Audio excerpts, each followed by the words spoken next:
শুভ নববর্ষ আমার সকল ফ্যামিলি, ইউটিউব ফ্যামিলি এবং সকল বন্ধুদেরকে জানাই। তো অনেক দিন পর আজকে আমি একটু পুজো দিতে পারছি, বেশ ভালো লাগছে। বছরের প্রথমটা দিন, মানে মাস পয়লা বৈশাখ, সব কিছু একই দিন। তো আমার সোনা পাপাদেরকে ইয়েলো দেখো, দুজনকে ইয়েলোতে রাঙিয়ে দিয়েছি। আর এই যে আমার সিংহাসনটা আজকে আমি এইভাবেতে সাজিয়েছি। তো সকাল সকাল পুজোটা, আমার সকল কাজ কমপ্লিট, পুজোটা সেরে রান্নায় যাব। তো তার আগে ভাবলাম তোমাদের সাথে একটু শেয়ার করে নিই। তো বন্ধুরা, সকাল সকাল স্নান করে নিয়েছি, স্নান টান করে দেখতেই পেয়েছো পুজো দিয়ে নিয়েছি। আর এই যে এদিকে নতুন ড্রেসও পরে নিয়েছি। আর এই দেখো আমার সোনা পাপা। তো আমাদের সোনা পাপাও দেখো সকাল সকাল স্নান করে উনিও কিন্তু তো রেডি সিটি গো হয়ে গেছে।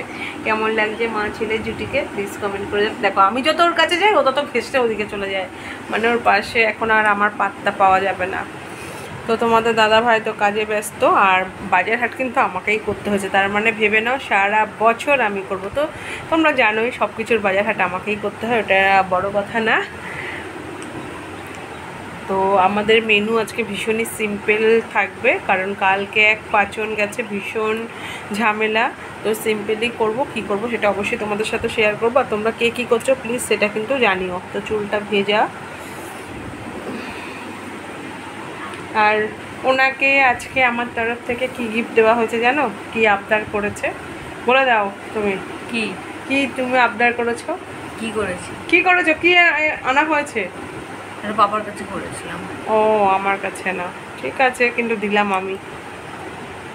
তো যাই হোক, আজকে সারাদিন কি করি না করি সবটাই তোমাদের সাথে শেয়ার করব, একটু হলেও করব। তো সবাই ভালো থেকো, সুস্থ থেকো, আর ফাটিয়ে রান্না বান্না করো আর আনন্দ করো। তো বন্ধুরা দেখো, এখানটায় আমার মাটন পুরো মানে রেডি নয়, কাঁচা রেডি, পাকা রেডি নয়। তো এখানে সব মশলা দিয়ে আমি মাখিয়ে রেখেছি, সাথে টক দিই। তো কালারটা এত সুন্দর এসছে, মনে হচ্ছে যেন রান্না হয়ে গেছে। আর এখানে কিছু পেঁপে দিয়েছি পিস পিস করে, টমেটোটা দিয়েছি। তো টমেটোর আমি বীজটা ফেলে দিই। তো এই যে, আর দেখে মনে হচ্ছে না এত সুন্দর কালার এসছে, মনে হচ্ছে না হয়ে গেছে। তো হয়নি, এখন আমি মাটনটা রান্না করব। তো দেখো আমার তেল গরম হচ্ছে, চলো ফোড়নটা দেওয়া যাক। ভাত কিন্তু কমপ্লিট। তো দেখো আমার আজকে সিম্পল রান্না। এখানটায় রাইস রয়েছে, আর এখানটায় দেখো গরম, দেখো ধোয়া উঠছে। ডাল রয়েছে, আর ডালের সাথে বলেছিলাম কিছু ভাজা করব, তো ওরা বলেছে ভাজা করতে লাগবে না। আচ্ছা, তো দেখো মাটনের কালারটা জাস্ট ওয়াও। আর আজকে ভীষণ মন দিয়ে রান্না করেছি, যাতে সারা বছর মন দিয়ে রান্না করতে পারি।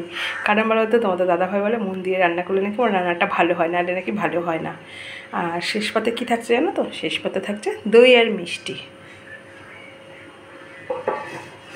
আর কে কে কী বানিয়েছো, কে কী প্রোগ্রাম রেখেছো প্লিজ কমেন্ট করে জানিও।